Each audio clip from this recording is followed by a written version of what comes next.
ഓം നമോ വെങ്കിട്ടേശായ. നമസ്കാരം. ആത്മീകം കുടുംബത്തിൻ്റെ പുതിയൊരു പതിവിലേക്ക് എല്ലാവർക്കും സ്വാഗതം.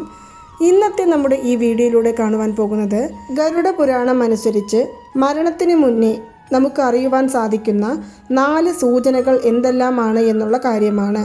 ഹിന്ദു മതത്തിലെ 18 മഹാപുരാണങ്ങളിൽ ഒന്നാണ് ഗരുഡ പുരാണം എന്നുള്ളത്. സാക്ഷാൽ ശ്രീ മഹാവിഷ്ണു തൻ്റെ വാഹനമായ ഗരുഡ ഭഗവാന് അവരുടെ ചോദ്യങ്ങൾക്കുള്ള ഉത്തരം നൽകുന്നതിനെയാണ് ഗരുഡ പുരാണം എന്ന് പറയുന്നത്. ഗരുഡ പുരാണത്തിൻ്റെ പ്രധാന ഭാഗങ്ങൾ എന്ന് പറയുന്നത് മരണത്തെക്കുറിച്ച്, അതുപോലെ തന്നെ മരണശേഷം ആത്മാവിൻ്റെ യാത്രകളെക്കുറിച്ച്, നരകവും സ്വർഗത്തിനെയും കുറിച്ച്, പാപപുണ്യഫലങ്ങളെക്കുറിച്ച്, പിതൃകർമ്മങ്ങളെക്കുറിച്ച് എന്നിവയെല്ലാം എടുത്തു കാണിക്കുന്ന ഒന്നാണ്. അങ്ങനെയുള്ള ഗരുഡ പുരാണത്തിൽ ഒരു വ്യക്തിയുടെ മരണസമയത്ത് അവർക്ക് അറിയുവാൻ സാധിക്കുന്ന 4 സൂചനകളെക്കുറിച്ചും എടുത്തു പറയുന്നുണ്ട്. അത് എന്തെല്ലാമാണ് എന്നതാണ് ഇന്നത്തെ ഈ വീഡിയോയിലൂടെ നമ്മൾ കാണുവാൻ പോകുന്നത്. മരണം എന്നുള്ളത് ആരെക്കൊണ്ടും തടുക്കുവാൻ സാധിക്കാത്ത ഒന്നാണ്. ഒരു ആത്മാവിൻ്റെ യാത്രയുടെ തുടക്കമാണ് മരണം എന്നതും ഗരുഡ പുരാണത്തിൽ പറയപ്പെടുന്ന ഒന്നാണ്. നിങ്ങൾ ഈ വീഡിയോ മുഴുവനായിട്ടും കാണുവാനായിട്ട് ശ്രമിക്കുക. എങ്കിൽ മാത്രമേ ഇതിൽ പറയുന്ന കാര്യങ്ങൾ നമുക്ക് മനസ്സിലാക്കുവാനായിട്ട് സാധിക്കുകയുള്ളൂ.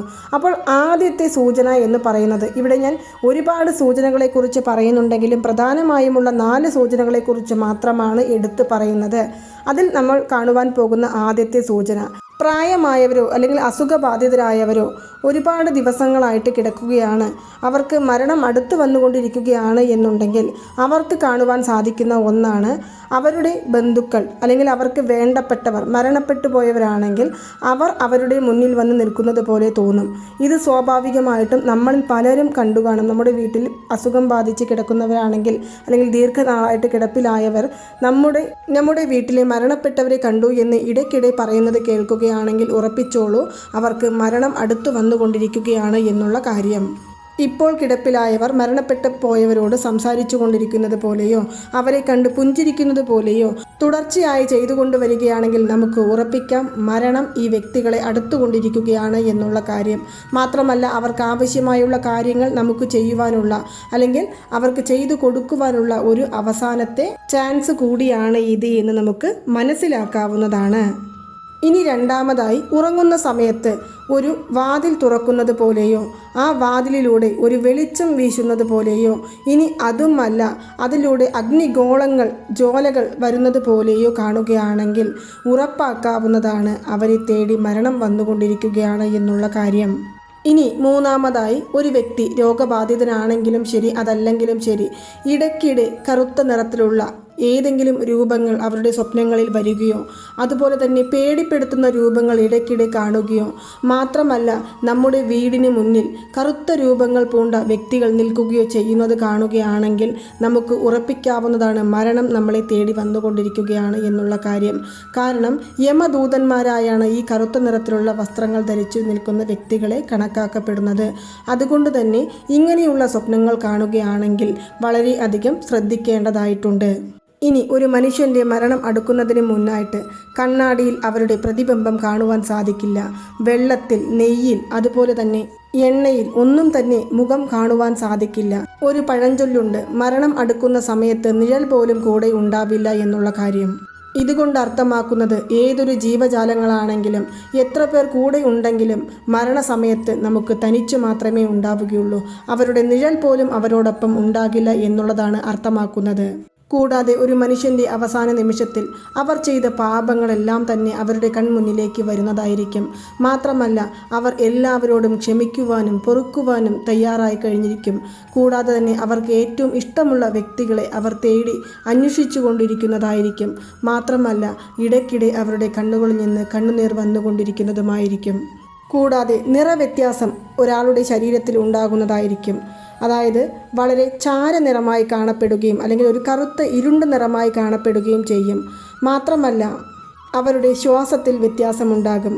ദീർഘമായ ശ്വാസം പെട്ടെന്ന് ചുരുങ്ങുകയും അതിൻ്റെ ശബ്ദം കൂടുകയും ചെയ്യുന്നതുമായിരിക്കും. കൂടാതെ കണ്ണുകളുടെ മങ്ങൽ, അതായത് കണ്ണുകളുടെ പ്രകാശം കുറഞ്ഞു പോകുന്നു, കണ്ണിൽ ഒരു തെളിച്ചമില്ലാതാകുന്നു, കണ്ണുനീർ വറ്റിപ്പോകുകയും ചെയ്യുന്നു. മാത്രമല്ല ശരീരത്തിൽ അനുഭവപ്പെടുന്ന തണുപ്പ്, ഇതും ഒരു ലക്ഷണം തന്നെയാണ്. കൈകാലുകൾക്ക് ക്രമാതീതമായി തണുപ്പ് പടരുകയും മരണം അടുത്തു വരുന്ന സമയത്ത് ഭയാനകമായ കാഴ്ചകൾ കാണുകയും ചെയ്യുന്നു.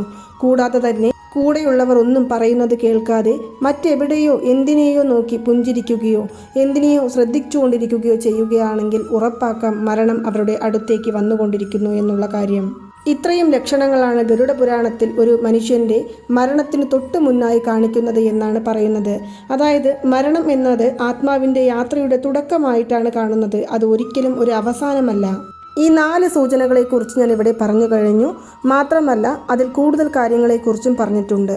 ഇനി മരണത്തിനു ശേഷം ഒരു ആത്മാവിന് സംഭവിക്കുന്ന കാര്യങ്ങൾ എന്തെല്ലാമാണെന്ന് കാണാം. ഭൂമിയിൽ ഒരാളുടെ മരണശേഷം അവർ യമലോകത്തേക്കാണ് പോകുന്നത്. പക്ഷേ യമലോകത്ത് ചെന്നതിനു ശേഷവും 24 മണിക്കൂറിൽ തന്നെ അവർ തിരികെ ഭൂമിയിലേക്ക് തന്നെയാണ് എത്തുന്നത്. അവിടെ അവർ ചെയ്ത പാപങ്ങളുടെയും അതുപോലെ തന്നെ പുണ്യങ്ങളുടെയും കണക്കുകൾ പരിശോധിക്കുകയും കൂടി ചെയ്യുന്നുണ്ട്. ഈ ആത്മാവിന് സൂക്ഷ്മമായ ശരീരം ലഭിക്കണമെന്നുണ്ടെങ്കിൽ 16 ദിവസം ഭൂമിയിൽ ഉണ്ടായിരിക്കണമെന്നാണ് പറയുന്നത്. ഇവിടെയാണ് നമ്മൾ ഈ 16 ദിവസത്തിനിടയിലാണ് ശ്രാദ്ധം, പിണ്ഡം തുടങ്ങിയവ ചെയ്യുന്നത്. 16 ദിവസത്തിനു ശേഷം ആത്മാവ് യമപദത്തിലൂടെ യാത്ര ആരംഭിക്കുന്നു. ഇതിന് 48,000 യോജനങ്ങൾ ദൂരം എന്നാണ് പുരാണങ്ങളിൽ പറയപ്പെടുന്നത്. ഈ യാത്രയിൽ നദികൾ, കാട്ടുവഴികൾ തുടങ്ങിയ നിരവധി ദുഷ്പ്രവർത്തന ഫലങ്ങൾ അനുഭവപ്പെടുകയും ചെയ്യുന്നതായിരിക്കും. അതിൽ നിന്നും അവർക്ക് കുറച്ചെങ്കിലും മോചനം ലഭിക്കണം എന്നുണ്ടെങ്കിൽ ഭൂമിയിൽ അവരുടെ ബന്ധുക്കൾ അവർക്ക് വേണ്ട ശ്രാദ്ധം, പ്രേതകർമ്മങ്ങൾ, അന്നദാനം, ദാനധർമ്മങ്ങൾ എന്നിവ ചെയ്ത് അവർക്ക് അതിനുള്ള സഹായം ചെയ്തു കൊടുക്കേണ്ടതാണ്. ഇങ്ങനെ അവസാനം ആത്മാവ് യമഭഗവാന്റെ മുന്നിലേക്ക് എത്തിപ്പെടുന്നു. യമഭഗവാനാകട്ടെ ആത്മാവിൻ്റെ പാപപുണ്യങ്ങൾ പരിശോധിക്കും. മാത്രമല്ല ചിത്രഗുപ്തൻ എഴുതിയ ജീവിത രേഖകൾ അത് ഒന്ന് പരിശോധിക്കുകയും ചെയ്യും. കൂടാതെ തന്നെ ആത്മാവിന് സ്വർഗമാണോ നരകമാണോ ലഭിക്കുക എന്നുള്ള തീരുമാനവും അവിടെ നിന്നാണ് എടുക്കപ്പെടുന്നതായി ഗരുഡ പുരാണങ്ങളിൽ പറയപ്പെടുന്നത്. ഏകദേശം 84,000 ശിക്ഷാവിധികളാണ് ഗരുഡ പുരാണത്തിൽ ഒരു വ്യക്തിയുടെ ജീവിതത്തിൽ അവർ ചെയ്ത പാപപുണ്യ കണക്കുകൾക്കനുസരിച്ച് ലഭിക്കുന്നത് എന്നും അതുപോലെ തന്നെ 24 മുതൽക്ക് 28 വ്യത്യസ്തമായ നരകങ്ങൾ വിവരിക്കുന്നുണ്ട് എന്നും ഗരുഡ പുരാണത്തിൽ പറയപ്പെടുന്നുണ്ട്. ആത്മാവിൻ്റെ പാപങ്ങൾ പരിഹരിച്ച ശേഷം ആത്മാവ് പിതൃലോകത്തിലേക്ക് പ്രവേശിക്കും. അവിടെ അവർ മറ്റു പിതാക്കളോടൊപ്പം വിശ്രമിക്കുകയും ഇവിടെ ആത്മാവിന് തുടർന്നും ശ്രാദ്ധം, ദാനം എന്നിവ വർഷത്തിൽ ഒരു തവണ കൊടുക്കണം എന്നുള്ളതും ഗരുഡ പുരാണത്തിൽ രേഖപ്പെടുത്തിയിട്ടുള്ള ഒന്നാണ്. ഇതെല്ലാം ഗരുഡ പുരാണം വായിച്ച വ്യക്തികൾക്ക് അറിയുവാൻ സാധിക്കുന്ന ഒന്നാണ്. മാത്രമല്ല ഗരുഡ പുരാണത്തിൻ്റെ പ്രധാന സന്ദേശങ്ങൾ എന്ന് പറയുന്നത് ധാർമ്മികമായി ജീവിക്കുക, പാപം ഒഴിവാക്കുക, ആത്മീയത പാലിക്കുക, മരണത്തിനു ശേഷം ആത്മാവിൻ്റെ ശാന്തിക്കായി കർമ്മങ്ങൾ നിർവഹിക്കുക എന്നുള്ളതാണ്. അപ്പോൾ ഇത്രയുമാണ് ഗരുഡ പുരാണം അനുസരിച്ച് ഒരാളുടെ മരണം വന്നു നിൽക്കുമ്പോൾ അവർക്കുണ്ടാകുന്ന ലക്ഷണങ്ങളെക്കുറിച്ചും മരണശേഷം ആത്മാവിന് സംഭവിക്കുന്ന കാര്യങ്ങളെക്കുറിച്ചുമുള്ള കാര്യങ്ങൾ. ഇതെല്ലാം തന്നെ നിങ്ങൾക്ക് ഒരുപക്ഷെ അറിയുമായിരിക്കും, ചിലർക്കാകട്ടെ പുതിയ അറിവുകളായിരിക്കും. എങ്കിലും ഗരുഡ പുരാണത്തിൽ ഒരുപാട് കാര്യങ്ങളെക്കുറിച്ച് പറയുന്നുണ്ട്. അതിലേറ്റവും ചെറിയ ഒരു കാര്യത്തെക്കുറിച്ച് മാത്രമാണ് ഞാൻ ഇപ്പോൾ ഇവിടെ പറഞ്ഞിരിക്കുന്നത്. അപ്പോൾ നിങ്ങൾക്ക് എല്ലാവർക്കും ഈ ഒരു വീഡിയോ ഇഷ്ടമായി കാണുമെന്ന് വിശ്വസിക്കുന്നു. ഈ വീഡിയോ ഇഷ്ടമായാൽ മറ്റുള്ളവരിലേക്കും കൂടി എത്തിക്കുവാനായിട്ട് ശ്രമിക്കുക. അതുപോലെ തന്നെ നമ്മുടെ ചാനൽ ആദ്യമായിട്ട് കാണുന്നവരാണെങ്കിൽ സബ്സ്ക്രൈബ് ചെയ്യുവാനും സപ്പോർട്ട് ചെയ്യുവാനും ഷെയർ ചെയ്യുവാനും മറക്കരുത്. നന്ദി, നമസ്കാരം. ഓം നമോ നാരായണ. ഓം നമോ വെങ്കിട്ടേശായ നമഃ.